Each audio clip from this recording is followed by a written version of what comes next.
What did I think about the UConn versus Baylor NCAA women's call at the end? Carrington, 6 seconds left. Carrington on the drive. Carrington forces it up. No! Rebound UConn! And with 4/10 of a second left, Williams is fouled.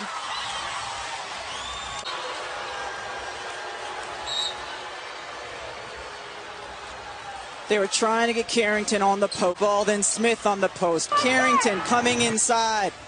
Defender straight review up. Is to confirm that the clocks are correct.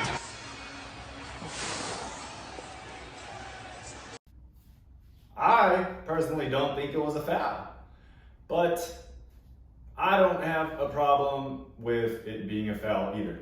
If I'm UConn, I'm not going to give back the win. Referees are part of the game. I'm tired, sick and tired of people being victims. I'm tired of people complaining about refs. I'm tired of begging for calls. It's part of the game. Sometimes you sell a foul, you go in, you flop, you scream. Sometimes you go in there physical and you demand a foul. Sometimes you argue with the ref. Sometimes you work the ref. Sometimes you become friends with the ref and they give you better calls. Refs are a part of the game. Quit crying about it. There's nothing that's going to happen. The 2-minute review thing in the NBA is ridiculous. Who cares? What good does it do you to complain about a call after it's already been made? So when the game's over, the game's over. Congratulations to the UConn women. Tough call for the Baylor women, but you know what? That's sports. That's the game. That's basketball. That's football. That's baseball. Quit getting on the refs. What did I think about Blake Griffin, LaMarcus Aldridge, and the New Jersey Nets stacking the team? Well, I don't care. It's sports, guys. Why are you guys crying?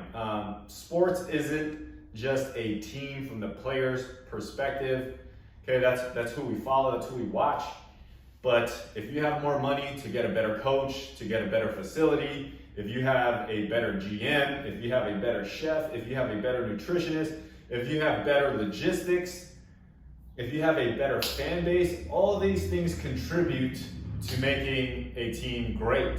So just because you have 5 or even 6 great players, a Hall of Fame head coach or player as a head coach in Steve Nash, billions of dollars backing the team, it doesn't mean you're going to win, man. It does not mean you're going to win. It all has to happen together. Every single championship is different. Every single year is different. So I don't care about the crying. I don't really like teams getting stacked because it makes games boring for fans. But that's just the way it is. You can't cry about it. Again, it's being a victim. I'm not a fan of that. I don't teach that to my players. I don't want any of that. Same thing with the Celtics, the Boston Celtics, when they had Big Four, when the Lakers try to stack it with Kobe, Shaq, Karl Malone, Gary Payton. Who cares, man? Like the Lakers are stacked right now. LeBron, AD, Drummond. Who's crying? Every team is stacked. The Clippers, Paul George. You know, the Nuggets are stacked. What are you going to do about it? Are you going to cry about it? Or you can either go stack your team even better or find a different strategy, man. The Warriors figured it out with the small ball lineup. So now everybody's going small or big. Find another way. Quit crying about it. Tough luck. Last thing, wow. Last thing is Last Chance University. It took me a while of seeing some hype. A lot of coaches posting about Last Chance U. Coach Mosley. Wow, that guy is crazy. You win the game.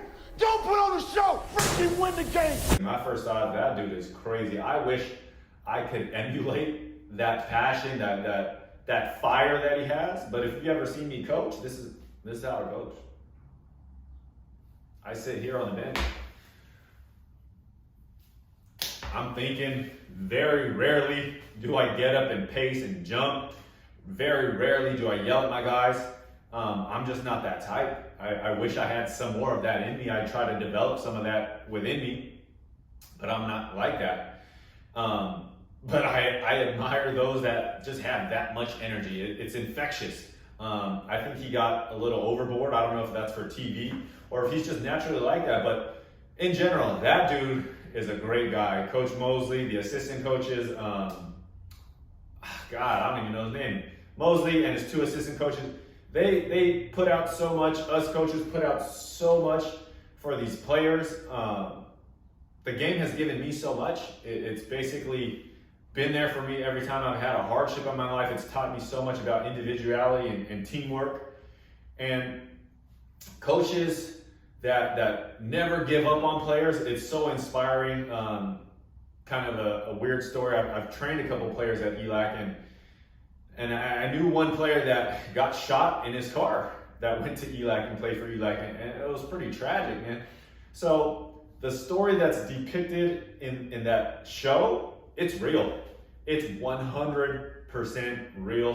Sometimes basketball is the last chance. It is what's going to give some of these kids an opportunity to get out of their situation. It'll get them a scholarship, maybe open up new doors, playing professionally or even the NBA. It's a route, and they might turn into coaches or trainers later on, just learning of the hard work, the sacrifice, the teamwork, all of that things. I mean, it's so important. I cannot express how much gratitude and how important it is for young men and young women to sacrifice, grow as an individual within a team, and sacrifice themselves for something bigger. If you guys have any other thoughts or comments or any questions you guys want me to answer in conversations with Coach Tommy, let me know. I'd be happy to answer them. Until next time, guys, thanks for watching, and remember to take 14 minutes, 24 seconds, or 1% of your day to get better. Peace.